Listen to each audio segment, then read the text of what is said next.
Red Bull Racing CEO Helmut Marko expects one thing at the start of the 2022 Formula One season: a quick start, paced by Max Verstappen. Marko remains confident Verstappen will adapt and overcome any potential challenge of manoeuvring the new machines. "I don't think there can be any doubt that momentum is on the defending champion side." In an interview with Auto, Motor and Sport reported by Formula One, Marko sounded confident the start of the defending F1 champion season would not stall. "Max never needs a lead time to get used to it," Marko said. "He's always fast." Marko has overseen Red Bull's driver development program since 1999 and helped guide Verstappen into Formula One. The 78-year-old hailed the world champion for both his driving talent and will to win, suggesting that Hamilton now knows he cannot afford to leave any space for the aggressive Dutch driver. "You could see that Verstappen drove the car so over the limit that was visible. And in the races, Hamilton should already know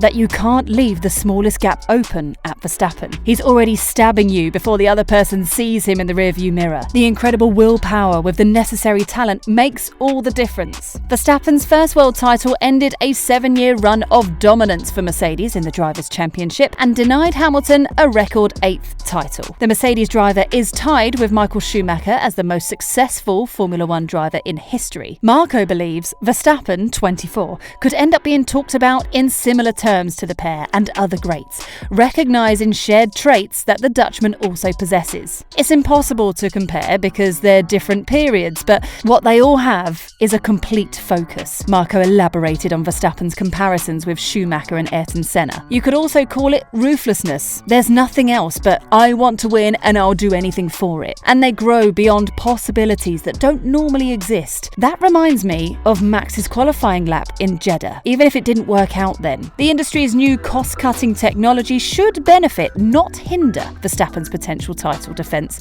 against 7-time champ Lewis Hamilton." The 2021 runner-up remains upset over the conclusion of the Abu Dhabi Grand Prix. On a social media blackout, Hamilton has yet to speak publicly since his December the 12th post-race comments hinting at retirement. Mercedes officials issued at least 2 protests, which were denied, and spent the off-season lobbying to have FIA race director Michael Massey fired. Marko is planning on Hamilton, who is under contract for 2 more seasons at approximately $54 million per season, eventually confirming his return.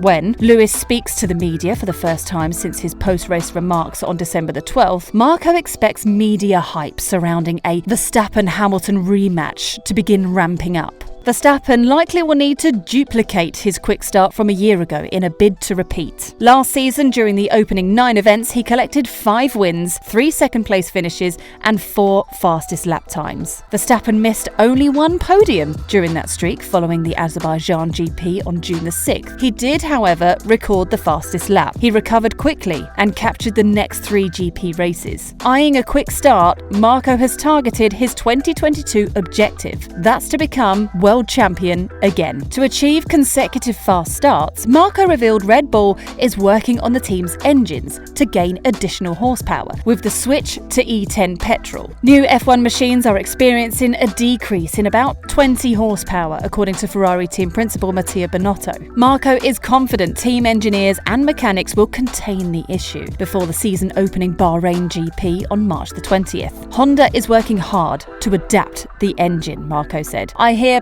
positive messages, although the performance is not yet at the level of 2021. In addition, we have to see how everything looks in the races anyway." Meanwhile, Marko has also shut down any suggestions that reigning world champion Verstappen could one day swap Red Bull for rivals Mercedes. He believes the driver's father, Jos Verstappen, would never allow such a switch after the events of the British Grand Prix last season, which Hamilton won after a tangle with the Dutchman saw him clatter into the barriers at 51G. "I do not think Max will leave us," he told Czech site Auto Review. "The events at Silverstone have left too big a crack, especially with Jos. I think that makes him less likely to switch sides." And Max is surely very happy where he is right now with Red Bull, and it appears he has everything he needs, including the support of his engineers, to make sure he can challenge for a world title once more. Former Red Bull driver and teammate of Verstappen, Alex Albon, has revealed such is the bond between Max and race engineer Gianpiero Lambiase Lambiase that they barely have to say a word while chasing the perfect setup. Lambiase has been Verstappen's race engineer ever since the Dutchman joined Red Bull as an 18-year-old in 2016. Speaking to Ziggo Sport after his title triumph, the new world champion said such is his relationship with Lambiase that if the race engineer leaves, he will follow him out the door. I have said to him, I only work with him. As soon as he stops, I stop too, he said. Of course, we can be pretty strict with each other sometimes, but I want that too. He has to tell me when I'm being a jerk, and I have to tell him. I always told him that. He can tell me on the radio as well. But it's been going really well lately. The last few years, I tried to be the engineer, and he tried to be the driver. Verstappen's former teammate at Red Bull, Albon,